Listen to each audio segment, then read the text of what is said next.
In my restless dreams, I see that town. Silent Hill. You promise you'd take me there again someday, but why? Why would you ever want to do that? The town is full of monsters. Why don't we just get pizza instead? In the history of Silent Hill, the town has seen many visitors across a vast amount of games. So why exactly does it keep calling them? More importantly, given the danger, why do all these people keep ending up trapped in the fog? This video is going to explore every game in the franchise, its characters, and answer that very question. How do you actually end up in Silent Hill? Looking at every game in the franchise and its characters, we will answer that very question. Before we explore this, we must first understand what exactly Silent Hill is. The town of Silent Hill is a fully functioning resort. Real people do live and work there. In addition to this, the town sees plenty of tourists visiting to see the main wilderness and general amenities like the lakeside amusement park.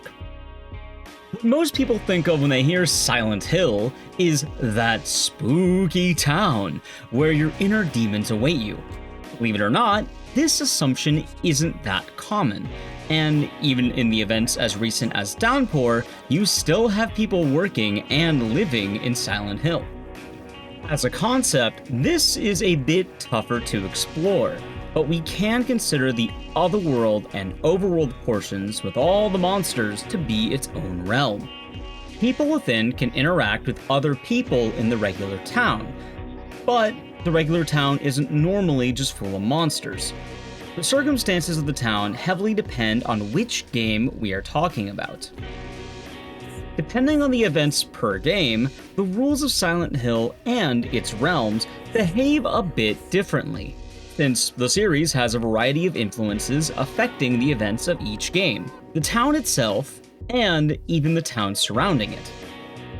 In general, the power of Silent Hill comes from two sources: the town being founded on a Native American burial ground, and cultist rituals from the Order, where they try to resurrect or birth their version of God and paradise.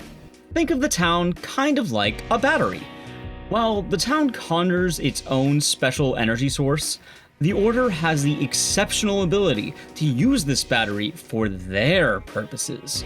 In doing this, the rituals and these raised gods become their own power source.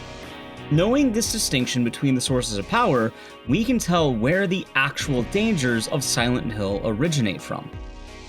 There are three causes of death that we'll see throughout the games: Order deaths, town deaths, and general humanity. Order deaths will be considered anything done directly by the cult or from cultist influence. This won't count kills from the monsters of Silent Hill. However, I will attribute Alessa's powers to the Order.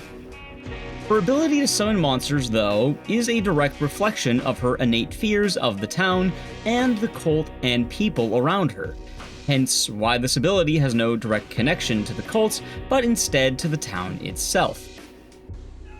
And so, town deaths will be considered as a result of monsters generated by Silent Hill. While some monsters are generated by the Order, they are powered by the town. The last cause of death is general humanity. This can be violence between random people or things like taking one's own life.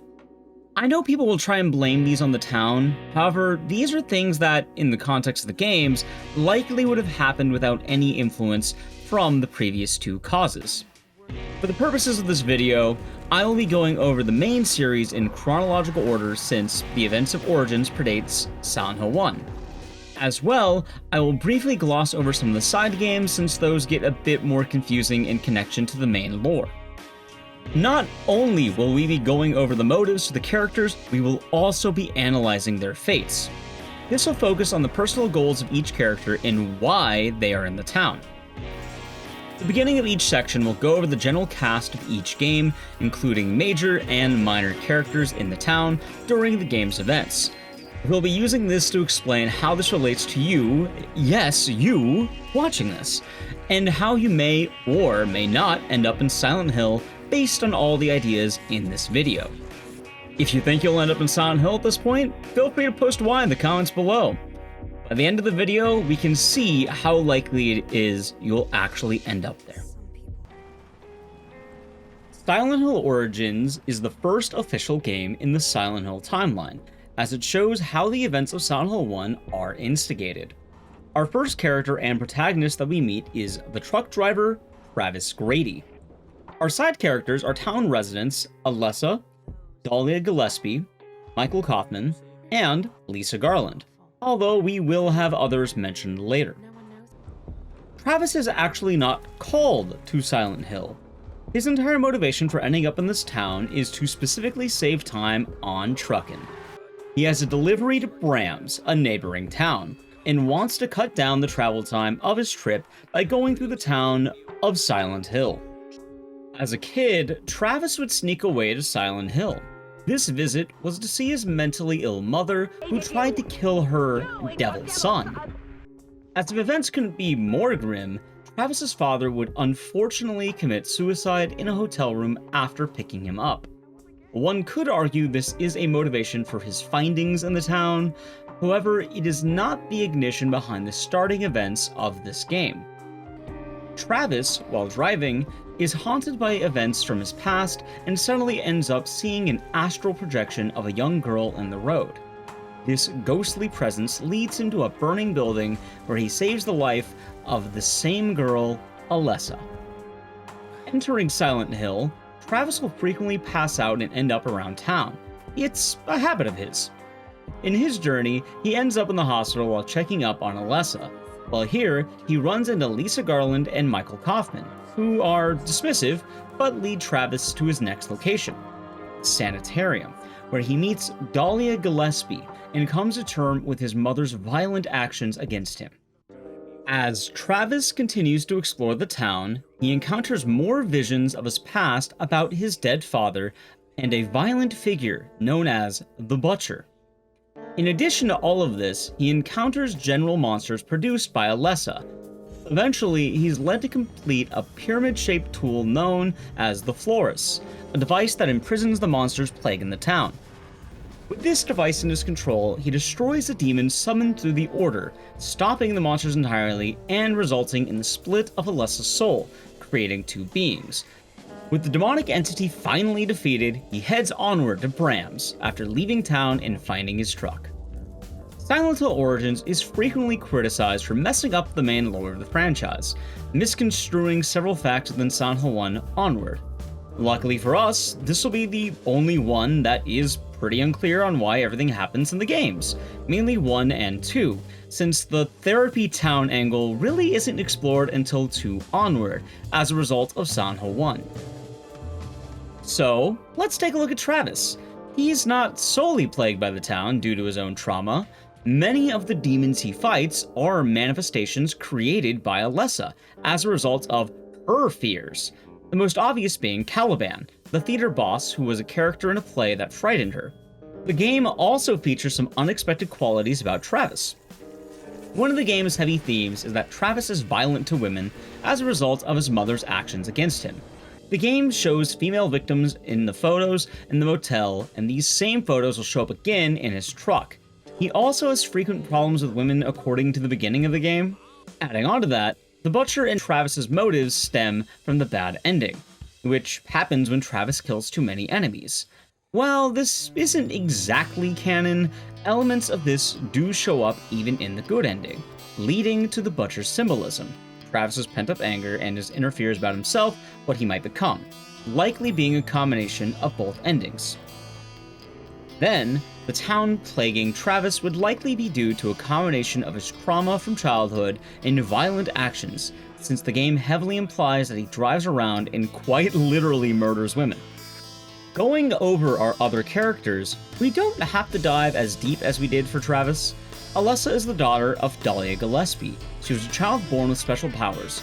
Since her mother was a high priestess of the Order, and called a witch by several characters in the series, In the beginning of the game, Dahlia is the one to try and burn Alessa alive to start the creation of Paradise, but this is prevented by Travis.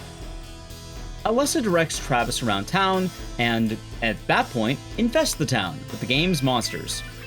Ultimately, Dahlia and her cultists wish to use Alessa to bring upon Paradise. But this is, again, prevented by Travis. Alessa's fate at the end of the game is being split into two beings, Alessa and Cheryl. Cheryl is found by Harry Mason and his wife, while Alessa remains in the town to be kept with Dahlia and Kaufman.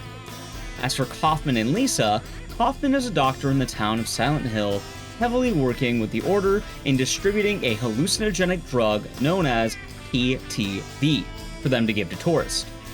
Lisa is a nurse assisting Kaufman and also an addict of this drug, to the point where the game implies she is trading sexual favors for PTV.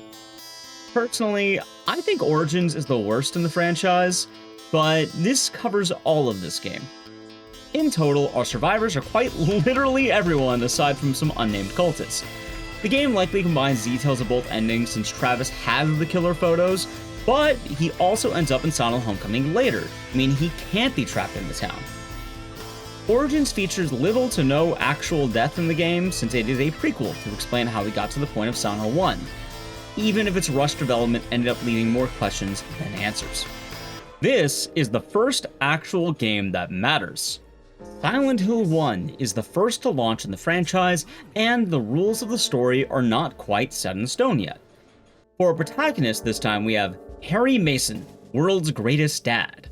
Our side characters in this one are Sybil Bennett, Cheryl, Alessa, Dahlia Gillespie, Michael Kaufman, and Lisa Garland. Harry Mason is the most average man to ever exist, and his whole goal is to go to Silent Hill for a nice vacation with his daughter, Cheryl. On the way there, he ends up getting into a car crash after seeing an image of his daughter in the road and finds himself in the town of Silent Hill with one goal: to save his daughter. Now, what I'm getting at is, Harry Mason isn't called to the town by any means, and is here entirely by circumstance. We find out later on that Dahlia Gillespie used a summoning ritual to attempt and bring Cheryl to the town. But this only works because Harry and Cheryl would already be in proximity to the area. Throughout the game, Harry encounters all of the characters mentioned earlier, and is ultimately guided to summon Dahlia's god under the guise of saving his daughter. While doing this, he faces various monsters. However, these aren't due to any sort of trauma. They're actually spawned from Alessa's powers. These monsters attack everyone in town, and are modeled off of Alessa's psyche. Depending on the choices made in-game, Harry Mason is able to stop Dahlia's god, Incubus, and escape with his daughter Cheryl. While the game has multiple endings, the most likely result is the good standard ending, which has Harry and Cheryl as the lone survivors of this game. So let's take a look at the first side character Harry meets, Sybil Bennett. Is a cop working in the adjacent city of Brams, who is called in for backup to investigate the town of Silent Hill. This is most likely in relation to the rumored drug trade mentioned earlier. She isn't called to the town and is entirely here on business. She works alongside Harry Mason and unfortunately meets her demise after being possessed by cultish magic. Sybil's fate is interesting, because as a playable outcome, she can be saved with the usage of Aglaophotis.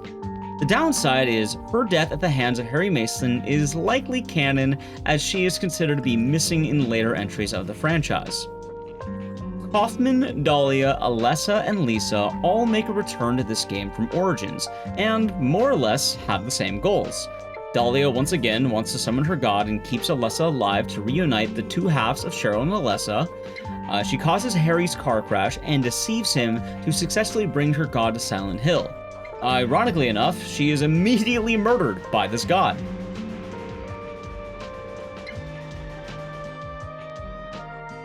Kaufman had more or less advanced his business with both the Order and the drug trade from Origins.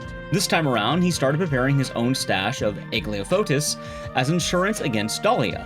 He's still just a regular person living and working in Silent Hill.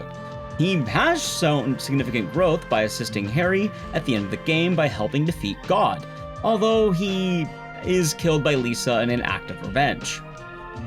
Lisa at this point has already been dead, and we have something a little bit more awkward.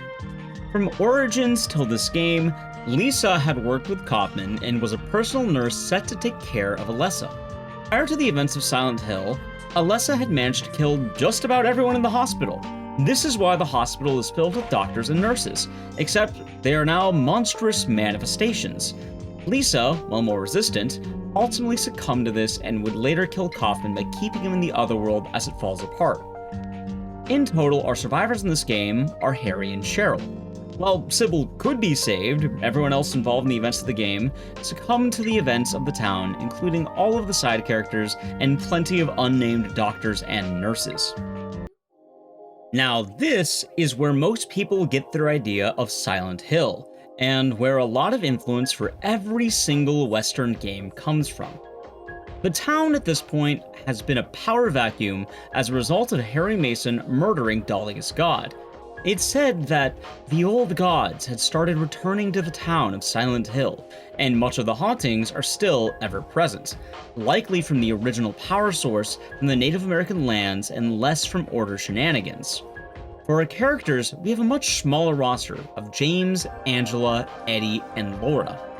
James is our protagonist this time, and he's called to the town by receiving a letter from his wife, who he believed had died 3 years ago. He doesn't understand what is happening, but will explore the town to discover why he received this letter. James is the first real character we have who is called to Silent Hill. This idea of being called will refer to characters who feel compelled to visit Silent Hill and confront their inner trauma. As this video continues, I will point out what this trauma alludes to specifically. James is confronted by many of his issues varying from his heavily repressed sexuality to his need to be punished. As he proceeds through the town, he has frequent encounters with the manifestation of Maria, a woman who looks like his late wife. I want to note, Maria is not included in the character list since she's not a real person, and is one of the town's monsters meant to torment James. James ultimately comes to the realization that he had murdered his late wife, and she did not die of a terminal disease like he had thought. This tragic happening is the reason why he is called to the town, and eventually he understands the purpose of this entire journey. There is no current canon ending to Silent Hill 2, and at the end of it all, we don't know what exactly happens to James. Now, people will frequently point to the Silent Hill 2 novelization. However, a book can really only have one ending, and the authors chose In Water. Some people also point to the loop theory, an idea that James is doomed to repeat the events of Silent Hill eternally, which makes every ending canon. Realistically, whatever you want to be true can likely be argued, and there's evidence to support every ending. The main takeaway from Silent Hill 4 is that his father, Frank Sunderland, who plays a small role in the game, had not heard from James in some time. Regardless of his fate, I want to make an argument here that if James is considered dead by the end of the game, it is not because the town killed him. James's actions were premeditated, and, fun fact, Mary's body was always in the back of his car. For endings, Leave would indicate he came to Silent Hill to bury the body in her favorite place. Rebirth would have James channeling the power of the town in an attempt to revive his wife. In Water would have James coming to Silent Hill to drown himself with Mary's body in the lake. While the endings are decided by player actions, in reality, James would have already had an idea of why he came to the town, and would have cemented his choice prior to the events, even if it was subconscious. Angela is the first character James meets, and every meeting, Angela notes that she is looking for her mama. She is clearly nervous, scared, and shows clear signs of suicidal ideation. While in Silent Hill, we're able to get glimpses into Angela's version of the town with her father in the fire hallway. Before we interact with her father, we discover a newspaper article detailing more information about Angela. This article reports the murder of Angela's father by her own hand. Shortly after this, we help Angela handle a manifestation of her abusive father. At this point, we're able to understand the reason Angela is called to this town. Her trauma is severe due to the abuse she suffered, but this isn't why she is called. The reason she comes to Silent Hill is because she had committed multiple murders and her primary goal was to find her mother and finish off the last of her terrible family. Unfortunately, we don't know if Angela ever found her mother since she confuses James with her mother. It is confirmed that as she walks off screen, that she takes her own life.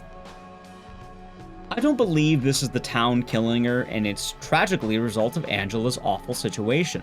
It's not a pleasant spot to be in, and like many fans, while we all wish she could have had a better ending, it is ultimately the Orozco family that had doomed her. Eddie is the next character we meet, and his arc is one of the more interesting ones so far. Every time we meet Eddie, he is always next to a dead body. Funny enough, this is likely in reference to his own demons in the town, and could culminate to why Eddie is in Silent Hill. Eddie's arc is that he was frequently bullied for his weight and, well, being a loser. Eddie's bully would frequently belittle him to the point where Eddie would snap. His breakdown included shooting his bully in the knee, destroying it, and killing his pet dog. This is why Eddie would be called to the town. Eddie's final confrontation with James is in a meat locker, representing his version of Silent Hill. After assuming James is making fun of him too, Eddie attacks James and is murdered in self-defense. While Eddie dies in the town of Silent Hill, I don't blame the town for this whatsoever, since Eddie was killed by threatening a man with a shotgun. He's stupid and impulsive, which I suppose is a point to be made, but this could easily happen regardless of the town's events. Lastly, we have Laura. She is the only person not called to the town during the game's events. Laura is in Silent Hill because she has a real letter from the real Mary saying she's in a beautiful place now. While in the hospital, Mary would frequently tell Laura about how much she loves Silent Hill, and Laura, being an 8-year-old child, would not have a strong concept of death. She makes her way to Silent Hill, most likely hitching a ride with Eddie in search of Mary. The town Laura wanders around in is not haunted, and it's essentially empty buildings. She's able to interact with the other characters and cause physical changes in the world. Personally, I've always believed in the Leave ending being canon because I like the idea that Laura can have a happy ending instead of just being told James killed Mary and then she goes on to be a sad orphan. In total, our survivors are as follows. Laura is absolutely alive in every scenario. James may be alive, and the odds point to yes, considering he only dies in a single ending, or 2 if you include the remake. Eddie and Angela are both dead as a result of their own actions. For me, it's always like this. Silent Hill 3 is the next entry in the franchise, and we are immediately back to a continuation of the story that stems from Origins and Silent Hill 1. This time, our main character is Heather Mason.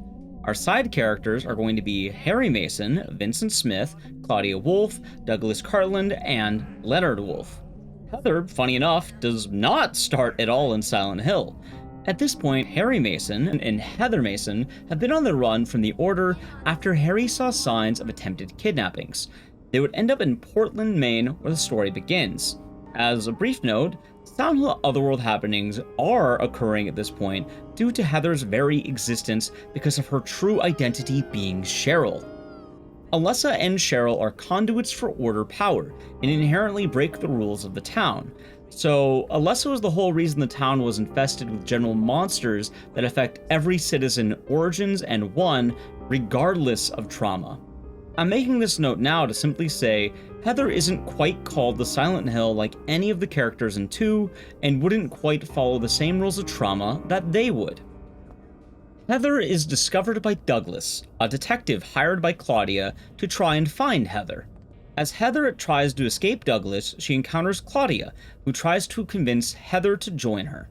This encounter triggers the Otherworld, where Heather is forced to face various monsters haunting her on her way home. While heading home, she runs into Vincent briefly, where he tells her he is allied with her. Shortly after this, Heather is able to make her way home and discovers her father, Harry Mason, had been murdered by an Order missionary, who she then dispatches.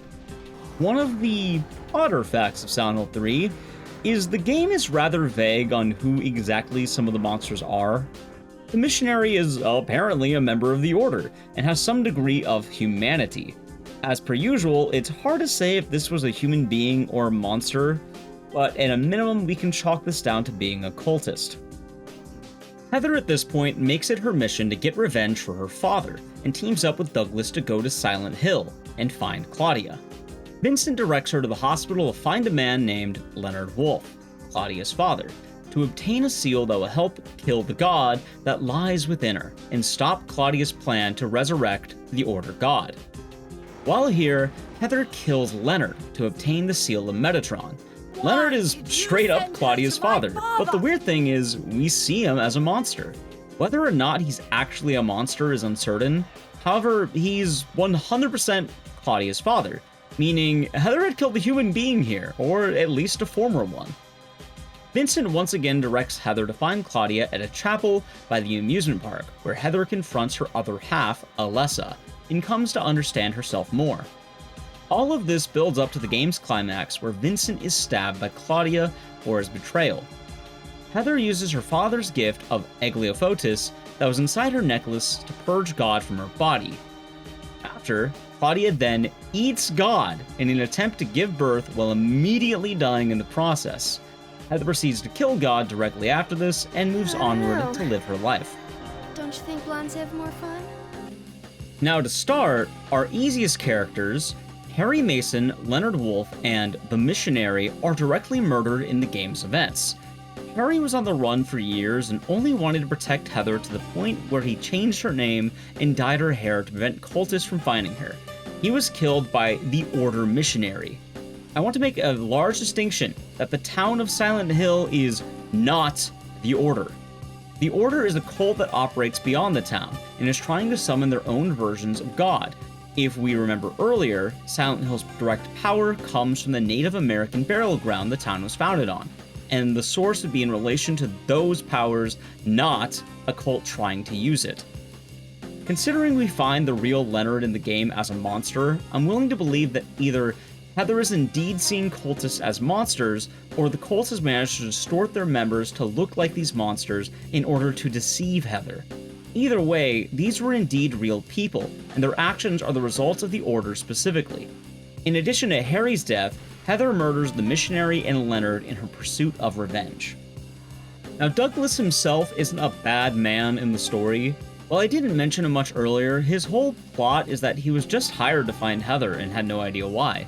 Once he learns about the details of the situation, he atones for his mistakes and assists Heather every step of the way, by driving her to Silent Hill at her request, buying a motel for them to have a home base, and assisting in the amusement park until attacked and forced to recover. He survives the ordeal with Heather and is able to perform a friendship with Heather, or Cheryl. The name my father gave me. Claudia is the main antagonist and wants to essentially be Dahlia again. At this point, as an aside to the video, I just want to mention that if your religion has a god that is defeated by an asthmatic trucker and a dad wearing a leather jacket, maybe your god sucks and you should find a new religion. Get help! Claudia originally was a child of the Order and knew Alessa as a kid. She suffered heavy abuse at the hands of her father, Leonard, and spent much of her time between the games developing the Order to nurture and coax the Order god that is stirring inside of Heather. She worked alongside Vincent to rebuild the Order. Her role in the game is to intensify Heather's hate until God is ready to be born. Silent Hill 3 is a story of revenge, but funny enough, it shows the evils of revenge, since every action Heather takes in her path further develops the god within her until she finds an alternative way of stopping the god through the love of her father. If Heather attacks Claudia in the finale, you'd get an immediate fail state, and a bad ending is obtained if Heather kills too many enemies, since her hate would have finalized Claudia's plan. Claudia, in an act of desperation, actually does birth the god herself, despite dying in the process. I would count her death here as 100% self-inflicted. Vincent is actually an Order member himself, and bankrolled the Order back into existence. While he works with Claudia, he's actually a bit of an opposing force. Claudia wanted God to come into the world, whereas Vincent believes this would be inconvenience. We don't get a full look into this, unfortunately, so we are left to speculate here. From a brief glimpse into his character, it makes sense Vincent would want an army of cultists without the apocalypse that the Order god would bring. Vincent meets his demise while being stabbed by Claudia. This is blatant murder between cultists. Silent Hill 3 raised the stakes heavily, and our survivors this time are Cheryl Mason and Douglas, while Harry, Leonard, the missionary, Claudia, and Vincent all die. 4 of them directly murdered by human beings, and Claudia quite actually dies by eating a god fetus. Now, it's at this point in the video I am immediately filled with regret with this format. I've been slowly amassing a list of every human Silent Hill character and their fates to ultimately help us understand their motivations and fates in the town of Silent Hill. The other games were rather tame and had smaller casts. The real horror of Silent Hill 4 is Walter Sullivan directly attacking my sanity as I'm writing this. Previously, I have listed every character involved in the game, and we will still do this. But this game is going to be a bit different, since our protagonist isn't our real protagonist, and Silent Hill 4 isn't directly in the town of Silent Hill for the most part. Our playable character is Henry Townsend. Our side characters are Cynthia Velasquez, Jasper Gain, Andrew Del Salvo, Richard Braintree, and Eileen Galvin. The actual main character, however, is Walter Sullivan. Now, Walter Sullivan is our primary focus this time, and almost everything in this game is caused by this circumcised bastard, while we, as the player, are juggling with understanding his psyche. We interrupt this program to bring you Walter, the cultish killer! He was abandoned by his parents and left behind in room 302 because he sucks so much, and was found by Frank Sunderland, who would take his umbilical cord as rent and kick him out to the Wish House Orphanage, which is the only location that's actually in Silent Hill for this game. This game takes place in an overwhelming amount of locations in an adjacent town called Ashfield Heights. The orphanage and the woods are the only real locations inside of Silent Hill. A lot of people dismiss this game, however, it's absolutely still a Silent Hill game. Because of Dahlia, once again. Dahlia influences this game's story as a non-active character by having a third way of summoning her pathetic gods. This time around, she notices the anger in Walter and convinces him to perform a ritual known as the 21 Sacraments. Her idea was that by doing this, Walter would be able to bring back his mother and have the life he always wanted. Walter is so stupid, he thought Dahlia meant that the room itself would become his mom, and decided, yeah, no, that sounds good. Luckily for Dahlia, she lied to Walter, and the actual goal of the 21 Sacraments is to have a different mother reborn. This mother would fulfill the role of Alessa or Heather and would have had the god already nested within her. The actual likely recipient of this ritual, the mother in the 21 Sacraments, which in this game is Eileen Galvin. This brings us to the fun part and why I've been complaining. The 21 Sacraments is a ritual where Walter has to kill 21 different people to bring back his mother. The whole game is focused around this ritual and how our playable character can put a stop to it and survive. That being said, in the game there are 19 different murders, all performed by Walter. I am making a note right now that every single death is caused by a deranged serial killer, empowered by a cultist, who keeps failing to bring about her order gods. In terms of motivations, I'm only going to focus on the direct characters we get to see in Silent Hill 4. However, let's go over the 21 Sacraments up until Cynthia's introduction. The first round was the 10 Hearts, where Walter murdered Jimmy Stone, Bobby Randolph, Sean Martin, Steve Garland, Rick Alberts, George Roston, Billy Loken and Miriam Loken, William Gregory, and Eric Walsh. Among these, Billy and Miriam are previously mentioned in Silent Hill 2 and become one of the game's enemies called the Twin Victim. After this, Walter would kill himself in jail as the 11th Sacrament. He isn't truly gone though, as this is a part of the ritual and he would continue to live on as an evil ghost. For all the kills after this, they become much more specified since they had themes that needed to be fulfilled. As a result, for the next few we have Peter Walls, Void, who was an addict, Sharon Blake, Darkness, a woman pursued by the Order, Toby Archbold, Gloom, an Order priest who tried to take advantage of the power vacuum left from some of Walter's murders, Joseph Schreiber, the Spare, who was the previous tenant of Room 302, before our playable character and dies trapped in the room. This means before the events of the game even begin, we now have 15 people dead at the hands of Walter Sullivan. But at least we're finally caught up and can move on to what happens in the game. From this point, we're going to swap over to Henry Townsend as our focus, since we'll be able to see what Walter does from this perspective and look at his killings this way. Henry is just a guy who has a terrible apartment. He doesn't leave the house, and when he finally chose to, he realized he couldn't leave the house since he got locked inside of it. He is a painfully average guy residing in South Ashfield Heights. While trapped, he discovers a tunnel and is able to travel to a variety of different locations around Ashfield and Silent Hill.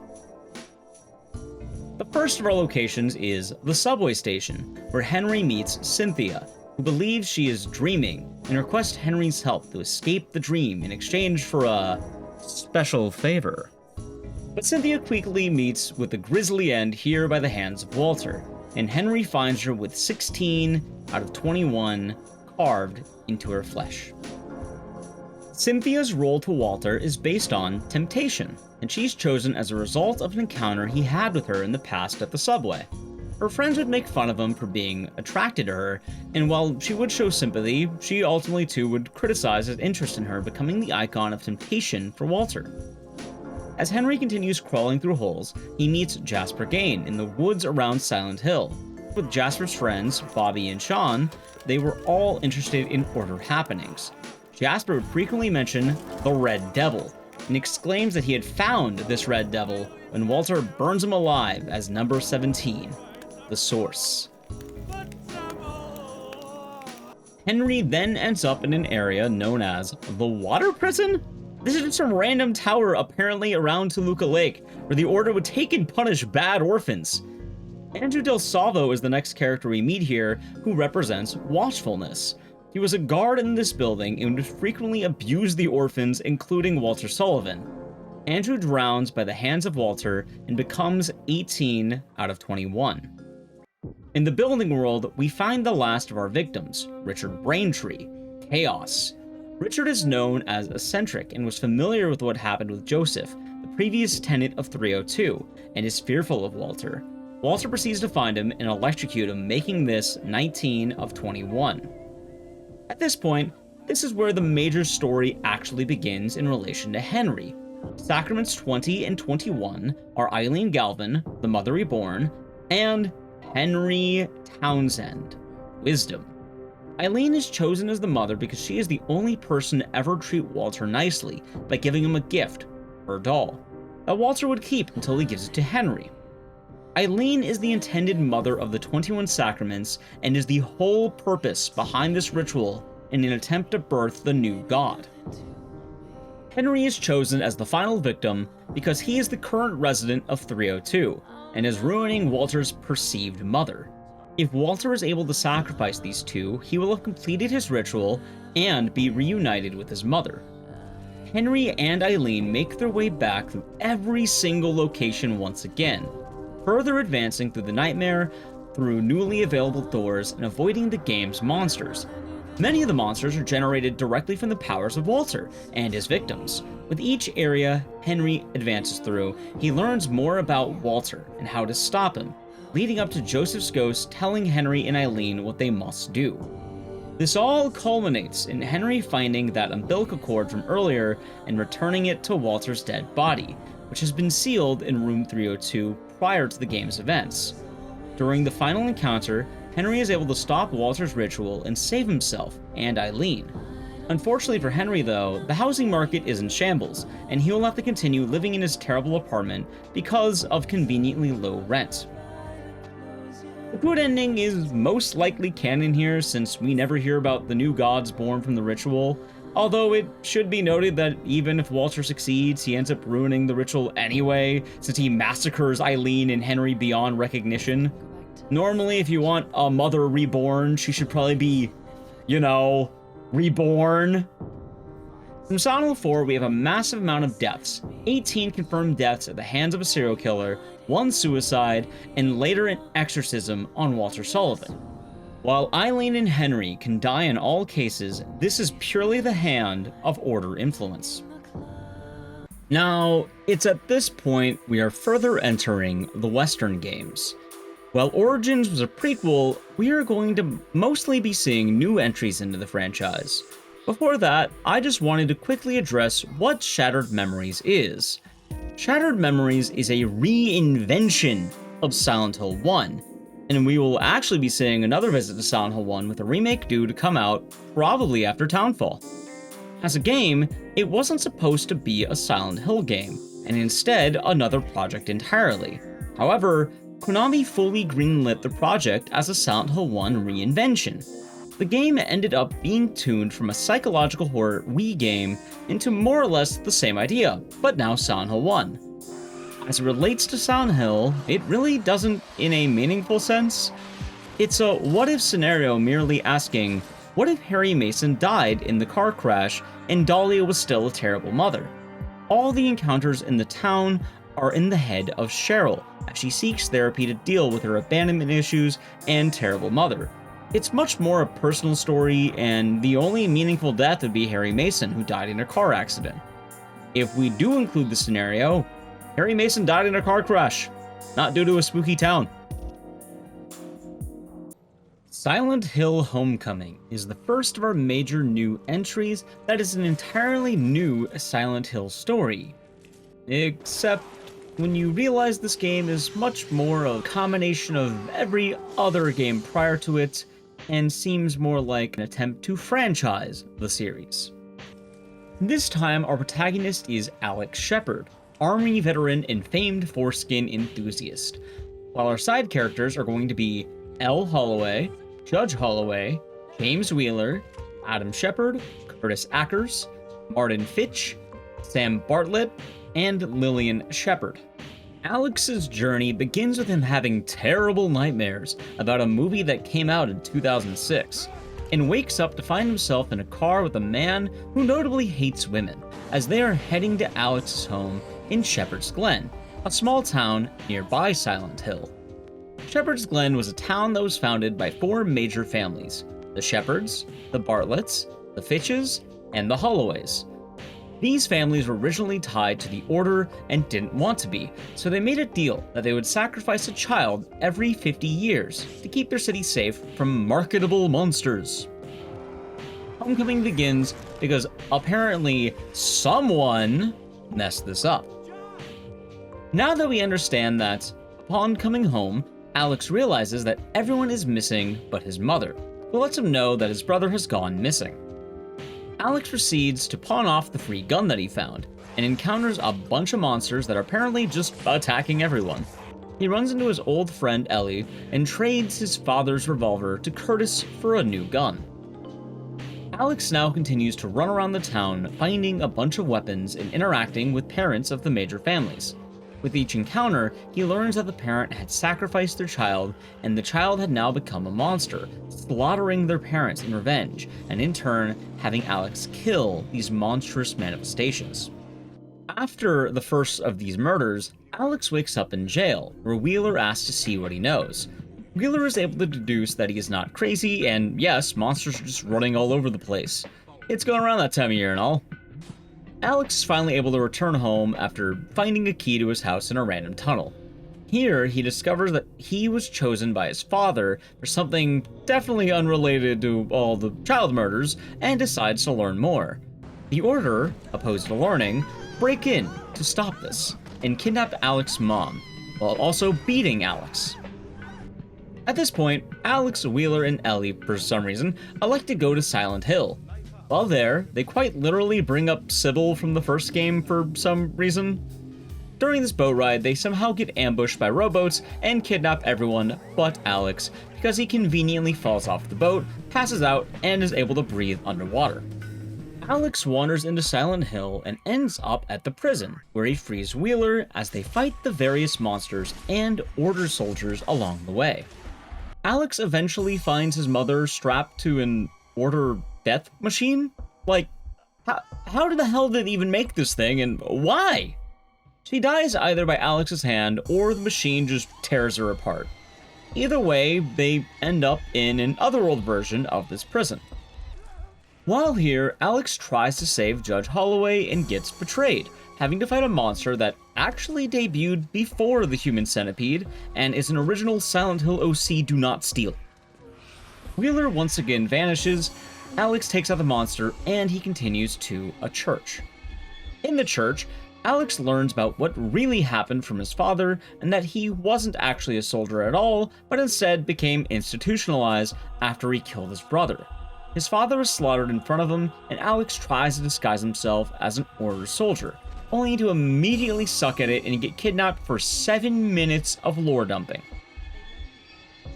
Judge Holloway explains the purpose of the child sacrifices, and more importantly, even though Alex killed one of the family kids, it didn't count because wrong kid died. She then decides it'll be funny if she took a drill and directly attacked the chances of this video getting any ad revenue from YouTube. Alex deals with her and proceeds to also save Ellie from Curtis. From this point, he can then decide to either save Wheeler or leave 5 knives in his chest. I'm not sure he can walk that off, but it's a choice, apparently. With this, Alex makes his way to the end of the game and learns the truth that he was indeed chosen to be sacrificed. Since he killed his brother, he now needs to fight one of the murdered children. Alex comes to terms with what happened, and we get to the game's endings. It's most likely Alex, Ellie, and Wheeler all managed to survive their ordeal in Silent Hill, although we never hear from any of these characters again. To start with our friendly characters, Ellie is the daughter of Judge Holloway, and was left alive while her sister was sacrificed. For her role in the game, it's mostly just her remaining in the town wondering why Alex left, and then joining her party randomly to find her mom once Alex goes over to Silent Hill. Admittedly, her role in the story is rather minimal, and even though she encounters monsters, that's because they're just wandering around town. Ellie, worried about these monsters, sets up a home base at the police station with Wheeler. Wheeler is the town's sheriff and worked with Alex's father. He's a conspiracist and helps establish the home base in Shepherd's Glen with Ellie. Wheeler will actually assist Alex in combat against the town's monsters, and upon learning Alex is also seeing them, is happy that he's not crazy. I want to make a note here that Ellie and Wheeler aren't seeing monsters because of trauma. The town is just being attacked because of a failed ritual. Wheeler ends up in a few bad situations during the game's duration, but ultimately Alex can choose to save him. Martin Fitch and Sam Bartlett are 2 of the patriarchs of the founding families. We find out in the game story that both of them ended up sacrificing their children. Sam ended up burying his son alive and would later be crushed by a manifestation of the town representing this son, Sepulcher. Martin cut his daughter to ribbons and would get decapitated by Scarlet, definitely one of the game's coolest enemies. For Alex's parents, we run into Lillian in the beginning where she is lamenting everything that had happened with the death of Josh and the town going to hell. Since the shepherds failed to sacrifice Alex, the Order comes in and steals Alex's mom and literally crucifies her. He dies from this unless Alex kills her first. Adam, we are only told that he is looking for Josh. We obviously know is dead this whole time. So I guess he's just dicking around until the plot needs him to come back up. This guy literally doesn't show up again properly until the church, and then he just dies after dumping exposition. Lastly, we have our main villains. Curtis is a goon of the Order, and is a bit odd since he straight up gives Alex a gun at one point, only to work with the Order to kidnap him later. The phrase, "Is he stupid?" is quite applicable here, and honestly, it doesn't get much better. Under the command of Judge Holloway, he kidnaps her daughter Ellie and decides to try and torture her to death. Alex kills Curtis to stop this. Judge Holloway is the game's primary villain, and her entire arc is reviving and working with the Order to try and clean up the mess of the failed sacrifices. Originally, she finds herself about to be executed by her dead daughter's monster. However, she is saved by Alex. She later betrays him and explains everything. At the end of talking for 7 minutes straight, she tries to execute Alex, only to die by a drill to the face. Something unique about Silent Hill Homecoming is, while the town is generally infested with monsters, the bosses are specifically based on the regrets of the parents who sacrificed their children. For everyone who suffers from this, we have Sam, Martin, Judge Holloway, and Alex. Although it should be noted that Adam has his own separate interaction with the monster, and all of these boss monsters can be interacted with by anyone, since I don't think Wheeler murdered any kids. This game has one of the larger casts, and the deaths are much more varied for once. Sam, Martin, and Adam are executed by the town, since they are all killed by various monsters representing their own demons. Lillian is directly killed by the cult, even if she can be executed by Alex, it's only out of sympathy to not die to a cultish death machine. For Curtis, Judge Holloway, and every Order soldier killed in the campaign, these are all direct kills from Alex. I'll be counting Wheeler, Alex, and Ellie as survivors. Silent Hill Downpour is arguably the most unique of our games so far. In every other game I've listed, more or less, our characters were already in their situation or fully intended on heading to Silent Hill at some point. Downpour is a game about a man named Murphy Pendleton, an inmate at the Ryle State Prison being transferred over to the Wayside Maximum Security Penitentiary. While on the bus heading over to his new home, the road vanishes and causes a massive bus full of inmates to crash, leading to his freedom and his journey into Silent Hill. For our characters, alongside Murphy, we have Anne Cunningham, Sanchez, the bus driver, JP Sater, DJ Bobby Ricks, Howard Blackwood, and Freddie Gates. In addition to these characters, we should make note of Sewell, the dirty officer who makes a deal with Murphy, Frank Coleridge, Anne's father, and Napier, the murderer of Murphy's son. Murphy's journey happens before the events of the game, with a few events that explain exactly why he is an inmate in Ryle State Prison. Murphy loses his son, Charlie, to his neighbor Napier, who ends up going to jail for his crimes of child molestation and murder.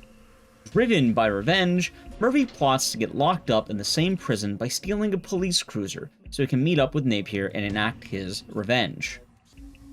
One of the big issues Murphy faces is that Napier, as a result of the severity of his crimes, is actually a sequestered prisoner to keep him safe. In order to bypass this, Murphy makes a dirty deal with Officer Sewell, which allows him to have his encounter with Napier. And that begins the game's events. The trade-off is Murphy is required to do a future favor for Sewell, which we will learn more about later. For our actual journey, one can argue the town of Silent Hill had called the bus full of inmates, since roads don't normally just stop existing. Every character in the bus crash would be generally affected by this, even though they weren't heading to Silent Hill directly. Although most of those in the bus end up dying, barring Murphy, Anne, Sanchez, and Freddy. Funny enough, the bus driver quite actually lives just long enough to taunt Anne and then literally dies. Throughout Murphy's journey, he is offered some choices on the people he encounters, the first of which happens almost immediately as Anne confronts him post-crash. She ends up slipping off a narrow edge of a cliff while pursuing Murphy, and he is then given the option to help or ignore her. Regardless of the choice, she ends up falling off anyway, until she is relevant again. The choice primarily indicates Murphy's morality, which changes the endings and the final choice of the game based on his responses and actions. Murphy finally reaches the outskirts of the town and meets a mailman named Howard Blackwood, a character trapped in Silent Hill whose entire backstory was included in a spin-off book. Howard has seemingly been trapped in Silent Hill for hundreds of years after being called to the town as a result of killing an overseer in his attempt to escape slavery. As Murphy departs from meeting Howard, he proceeds further into the town until he comes across a diner, and he gets chased by an actual black hole and somehow doesn't die. Shortly after this, he meets with one of his fellow prisoners, Sanchez, who is attacking some woman. Murphy intervenes and learns shortly after that this was a monster, and he absolutely just got Sanchez murdered as he dies to the screamer. Murphy finds supplies to fix a nearby cable car, ends up repairing it, and continues his way into Silent Hill. Along the way, Murphy makes his way through a mine where he meets one of the town's residents, J.P. Sater. JP Sater is quite actually one of the dumbest characters in the franchise, and is hilariously terrible. We learn that he is currently in Silent Hill because he is guilty of getting a bunch of children killed on the local minecart coaster because he got too drunk while operating it, which... how did he even do that? Like, roller coasters aren't normally breaking down due to drunks, and if anything, it seems more like he's a fall guy for the ride owners. Either way, JP ends up jumping into a pit and is never seen again until we talk about Anne's story later. Speaking of Anne, we end up having an encounter with her where she threatens to kill Murphy, but ultimately breaks down crying as she is unable to do it for some reason and tells him to leave her alone. Murphy continues his way into the more central part of town and is drawn to the library at the request of DJ Bobby Ricks on the radio, who has a special message for him. Murphy makes his way over to the library and meets with Bobby to learn about a boat to freedom at the docks. The meeting is cut short by Anne and a legion of Silent Hill monsters. We actually learn about Bobby's fate from Book of Memories of all places, where it's said that he is trapped in Silent Hill because he was essentially Jerry Springer and brought in guests where a girlfriend was cheating on her boyfriend with some other dude. After inviting all three, the boyfriend ended up shooting the affair partner and Bobby ultimately felt responsible. Shortly after this, he is never seen again until he quite literally dies seconds later in the spin-off comic. So Murphy continues wandering through the town and gains a larger understanding of himself and his situation as he encounters his bogeyman, which heavily resembles Napier. Outside of the bogeyman, the black hole, the enemies in Downpour surprisingly aren't all that tailored, although they can all be related to each of the passengers on the prison bus. Even more so, this is proven in the game's lore since Murphy, Anne, and the rest of the prisoners see the same monsters entirely. Finally, Murphy is able to make his way to the boat to freedom.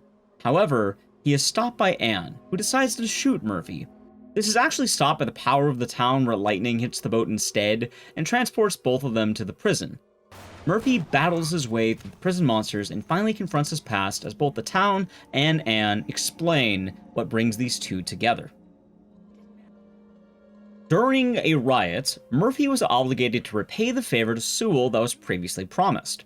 We discover his favor was killing Frank during the chaos. The actual events of what happens depends on player choice, but the end result is all the same. Frank is stabbed and left bound to a chair for the rest of his life. Little did either party know, this was Anne's father.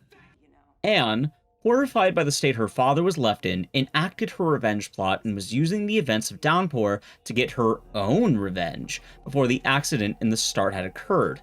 We learn much more about Anne's story in her own comic, which mostly follows the plot of the original game. With all of the information game-wise, we can finally learn more about our actual characters and what their exact fates were. During the beginning of Anne's comic, we learn about how she arranged the prison transfer, and some fun minor details with that and the exact fates of our characters. First, the bus driver Willis dies of his injuries shortly after the crash, although Anne does hallucinate him as a monster. Next, she attacks who she thinks is Murphy, and learns it's actually an inmate named Freddy Gates. We don't know a lot about Freddy, except he immediately beats Anne and is going to shoot her dead until he is killed at the last second. Funny enough, while we know nothing about Freddy, we do know that he dies as a result of trying to kill another person, which is fairly consistent with our ideas so far. Later, she ends up on a minecart with JP Sater, who we learn after jumping into the pit has become doomed to take the dead children on minecart rides for eternity. Anne manages to escape the cart and demon children, but neither the children or JP are ever heard from again. While his fate is uncertain, I would wager to say he's probably trapped in Silent Hill forever. Shortly after, she meets with Murphy and spares him after memories come flooding back. We learn Anne had her whole life shattered with the constant medical care she had to provide for her father, which, in addition to being taxing, also took a massive toll on her marriage. To make matters worse, the marriage further dissolved due to Anne's revenge plot, which was assisted by the warden with transferring prisoners from Ryle over to Wayside. However, Anne had to sleep with the warden to get what she wanted, a tit for tat, which makes things even worse for her sanity. Anne manages to make her way further into the town and is relentlessly attacked by the past of her destroyed marriage. Those monsters directly attacking her trauma stem from her shame of what she did with the warden. Like many previous actions, it seems the town does prey on a victim's insecurities to channel monsters. We cut to a flashback which talks about a few of our inmates. We learn that Sanchez is all talk, Murphy is tame as a fish, and Freddy has his availability for early parole. This conversation is incredibly important since we learn that the prisoners on this bus are all incredibly tame and are basically ready to re-enter society soon. I would argue that the bus is full of model prisoners. This makes even more sense considering I can't imagine the warden would put the more dangerous criminals on the bus since Anne is a part of the transfer ride. Looking at our relevant prisoners, Sanchez, despite being killed by the Screamer, was all talk and might be one of the only people in the franchise that ends up in Silent Hill without murderous intent or cult shenanigans. I will point out he is by far the strongest argument against this video, and most of that is because we know so little about him, and the developers probably didn't consider his character to have any greater merit than a monster demonstration. It's even funnier since even the prison has said he's basically harmless, and I'd wager he's probably only in the prison for something minor like a drug-related crime. Freddy Gates, while described as being ready for early release, luckily is easier to analyze. He seemed to be faring well in his own journey in Silent Hill until he decided he would kill Anne. It's almost like the town is directly punishing him for his murderous intent, and I wouldn't be surprised if his crime was something violent. I don't believe he was a murderer before Silent Hill, but I believe an argument could be made for manslaughter. Anne passes out after dealing with her past for long enough and awakens just outside the room with Murphy and Bobby Ricks. She confronts them and they are all attacked and separated, Murphy on his own and Anne with Bobby. One of the sadder parts of the comic is they don't really elaborate on DJ Bobby Ricks. I mentioned earlier about his general story and why he is in Silent Hill, but the comic more or less just has Bobby give some encouraging words to Anne while they are caged before he is strangled and gutted by the monsters. It leads to the cage falling and Anne escapes, immediately finding Murphy on the boat. We actually learn from here that it was a lightning strike specifically since the game cuts to black on the shot. We can finally talk about the ending between the game and comic. Based on the choices you have made, there are many different endings, but really it just boils down to good and bad. Realistically, the game's actual lore is a combination of a couple of the good endings. We learn Murphy during the dirty deal couldn't go through with it, and Sewell ends up killing Frank and framing Murphy since his fingerprints are on the shiv that was used. Even worse, we learn that Murphy didn't even kill Napier and only beat him. Sewell ended up finishing off Napier. Murphy may not be an official murderer, but he takes full responsibility for both deaths since his actions led to this. He also apologizes to Anne after sparing her life in the final events of the game. Anne forgives Murphy, and they both are able to finally escape Silent Hill now that they understand each other. Murphy escapes to reform his life as a free man, and Anne returns to Ryle Prison to get her proper revenge, ironically making her a murderer as she goes after Sewell. To look at our final tally of characters, here we have Murphy Pendleton, Anne Cunningham, Sanchez, the bus driver, JP Sater, DJ Bobby Ricks, Howard Blackwood, and Freddy Gates. Murphy was called to the town because of his desire to kill Napier. While he was unable to go through with the murder and left Napier beaten, he feels immense guilt because his dirty deal with Sewell left 2 people dead at Sewell's hand. Murphy ends up surviving his journey through Silent Hill. Anne was called because her desire to kill Murphy was destroying her life and marriage. She is able to let go of her vengeance against an innocent man being released by the town and surviving her ordeal through Silent Hill. A funny outlook on this is it can be argued she is delivering the message of the town to Sewell, since he ended up being the catalyst of the game's events, and she is able to get her revenge unimpeded. Sanchez is a perfectly innocent man who was doomed by both Murphy and the game's writing. I firmly believe that they didn't think anyone would look deeply into a guy who seems more of a homage to Danny Trejo than a character with meaning behind him. Freddy is a man who gets a little more than Sanchez, and while we have no official basis, I argue we have enough context clues to say he probably accidentally led to the death of someone, and has been reforming until his encounter with Anne. The bus driver died in a bus crash. He also likely killed the rest of the corrections officers and inmates on the bus that aren't mentioned above. JP Sater was a drunk whose irresponsibility led to the death of 8 children. In the game, it makes him out to be fully guilty, but I personally blame the owners of the attraction. His fate is unknown and he seems trapped in the town, doomed to give eternal rides to the kids. DJ Bobby Ricks is killed by the town's monsters after assisting Murphy and Anne. Unfortunately, we don't learn enough about him barring his Book of Memories lore, but it makes sense how he ended up being trapped here with his failed Cheaters radio show. Howard Blackwood is seemingly trapped forever, albeit as a sort of benevolent guide in Silent Hill for murdering the Overseer during his escape to freedom. Sewell never enters Silent Hill, however it can be argued that as a result of his actions, Anne is a herald of the town, and he receives his own unique punishment hand delivered to him. This theory seems odd at the release of the game, since Silent Hill mostly has taken place only in the town itself, barring cult activity occurring outside the games. However, with the new generation of Silent Hill, we learn things have greatly expanded since then, and this becomes weirdly fitting.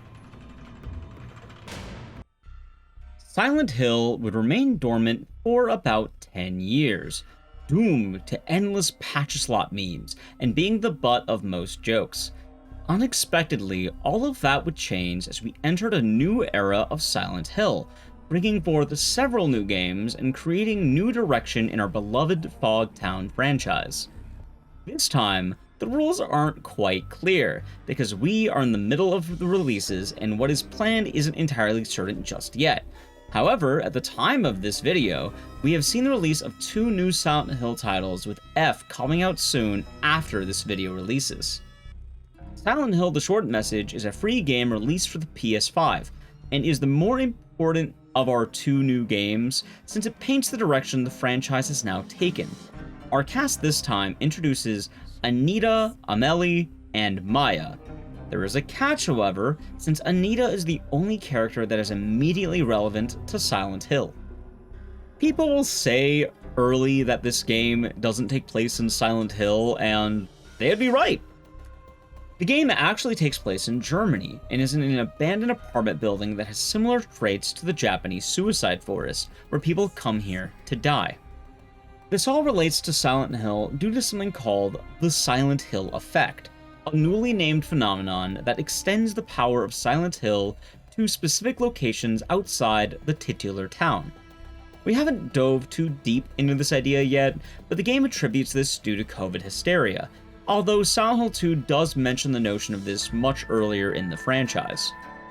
The story is rather simple, since this game is much shorter than the rest. Anita is called to the villa through a text message from Maya. While there, she is tormented by her past, whether it's her abusive childhood or her failed attempts to reach Maya's status.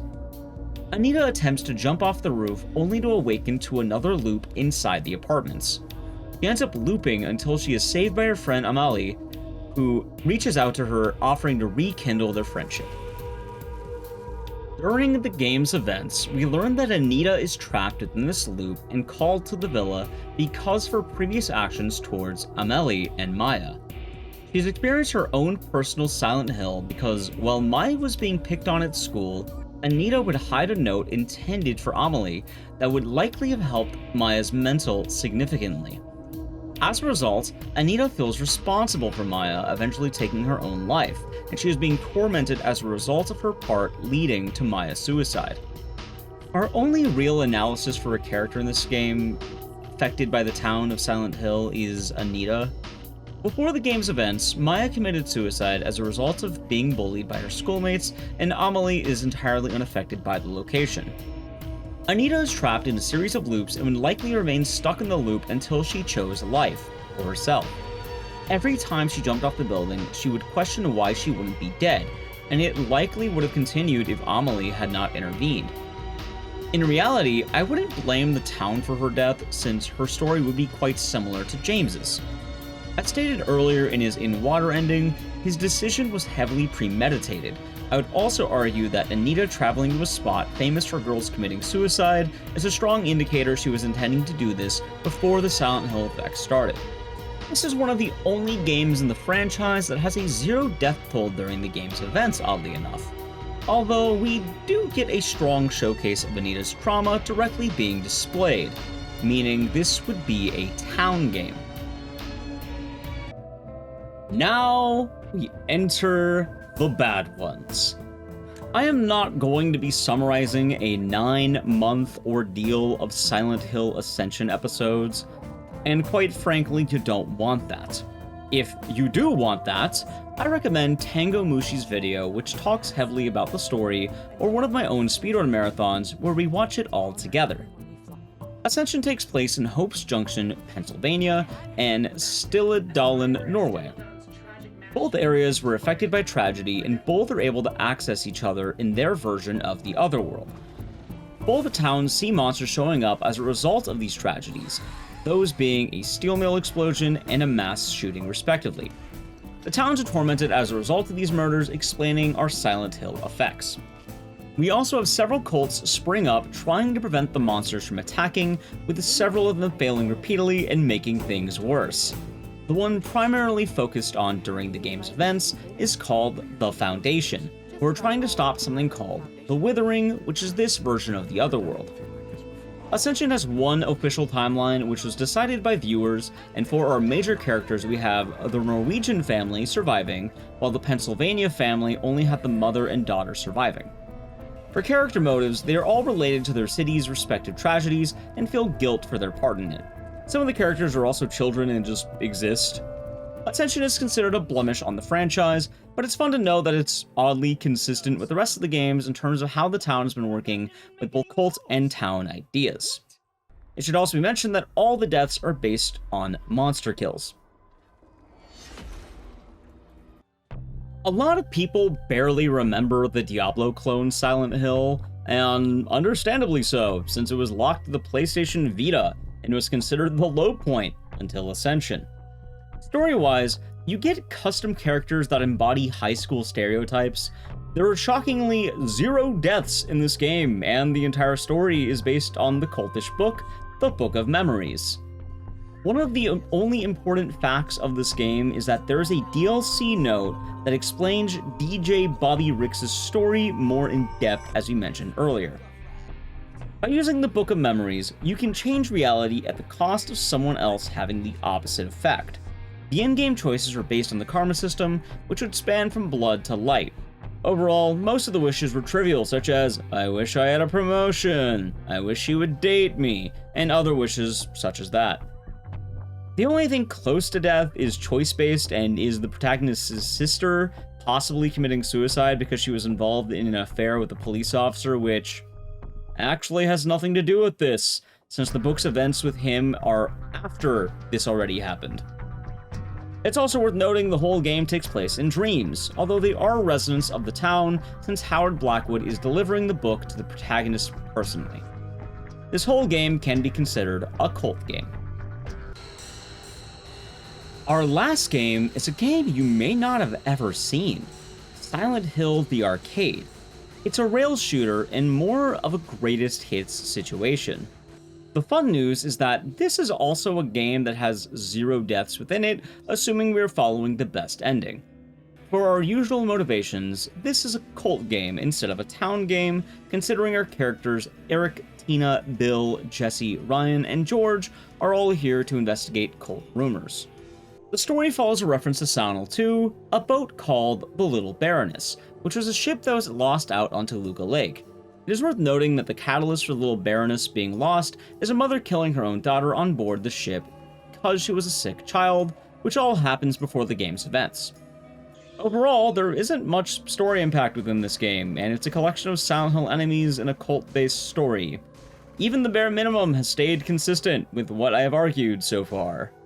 I also want to take a moment to say I'm not looking into PT since it's not officially a Silent Hill title, and we will never know what happens beyond the basics.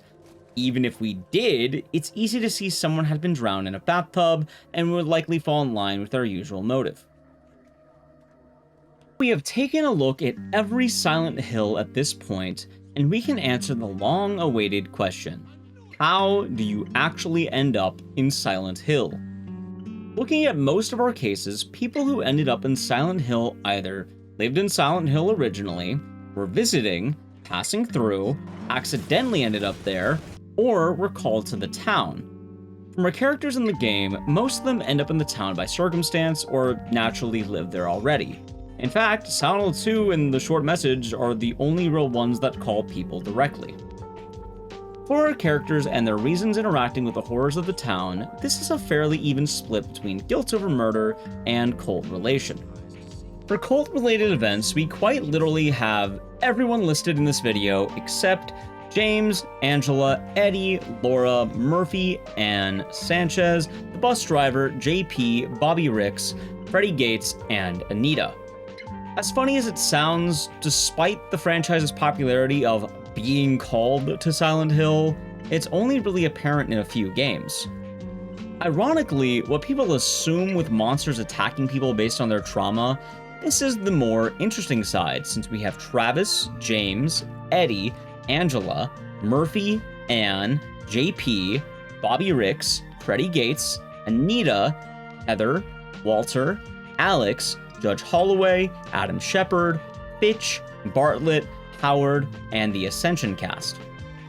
The most important thing that unites all of the people who have trauma-induced monsters attacking them is that they are all united by guilt based upon the death of another person. This is the driving factor of Silent Hill and the grand reason why they are suffering in the town. It doesn't have to be direct murder, but it is always guilt because they feel responsible for the death of another human being. I should also note this includes intent to kill, since Anne and Freddie have no confirmation on previous action, but were both in the middle of murder attempts. Silent Hill events will only affect a person who interacts with the cult or whose actions have led to the death of another human being. I want to bring up a couple of outliers now that do poke some holes in this idea. Henry Townsend, while directly interacting with cult events, does actually see his own trauma in the events of Silent Hill 4. This is an odd occurrence since Henry at most was only a voyeur, and he gets his own personal Eileen head almost calling him out for being a peeping Tom.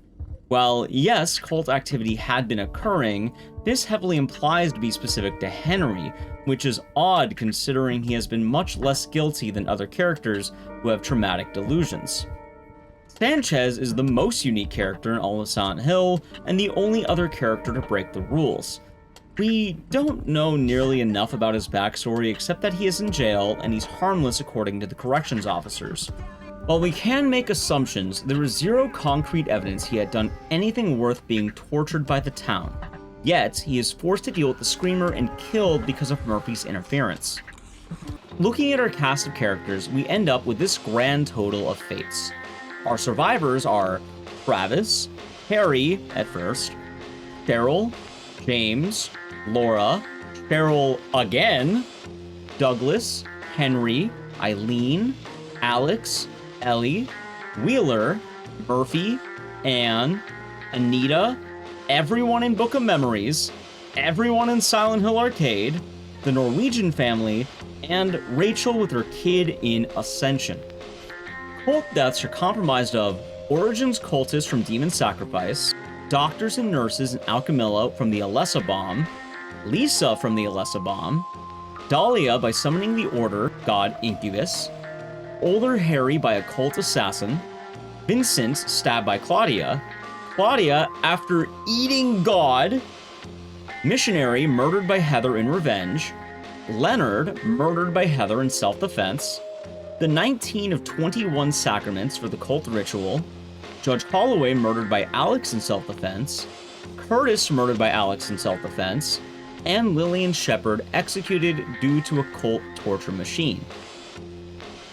Town monster deaths are those trapped in loops include Kaufman by Lisa, who was tormented by his drug supply, although it can be argued this is cult related since he was working with Dahlia at this point, Sam Bartlett, who was murdered by the monster Sepulcher, or his son who was buried alive, Martin Fitch, who was killed by Scarlet, a monster based on him playing his daughter alive, Adam Shepard, punished by the Bogeyman for his cruelty to Alex, Sanchez, slashed by a Screamer, JP, trapped with the Ghost Children, DJ Bobby Ricks, disemboweled in a cage by monsters, Howard serving as a mailman, Freddie Gates, killed by a flying monster before he can murder Anne, and the Ascension deaths, who are killed by various monsters of the Withering.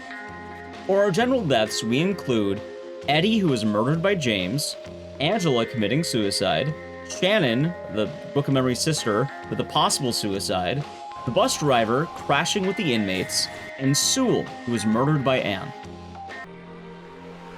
Now we have taken a look at every Silent Hill at this point and can confidently answer the question of how do you end up in Silent Hill? You're either incredibly unlucky or have led to the death of another human being. We do have some outliers as mentioned. By looking at every single game and major character, we can see how consistent this franchise has been between the cult and death-based trauma. When I made my previous video, I had a lot of people concerned about Silent Hill being the scariest thing in the world, and it couldn't be further from the truth, considering most people won't have to deal with the trauma inflicted by these games. That is, unless you have directly contributed to the death of another person somehow, or are actively seeking out cults. My personal advice to you, if you want to avoid Silent Hill, don't join a cult, and don't contribute to the death of others. Also, don't try taking any detours because it's convenient. Sometimes a little inconvenience can go a long way in avoiding the horrors of the fog. As something interesting, this video will be coming out shortly before Silent Hill F, the newest title taking place in Japan. I wouldn't be surprised if the story is based around the main character feeling responsible for the death of a friend. One can even argue if this exact thing happens, this video gains even more credibility. I hope you enjoyed this deep dive into the franchise. This video really was a labor of love and has been the most challenging video I have made to date. If you enjoyed the video, please consider giving it a like and subscribing to the channel. Assuming this goes well, I would love to do a follow-up talking about Silent Hill F when that finally drops. Have a wonderful rest of the day or night, and take it easy.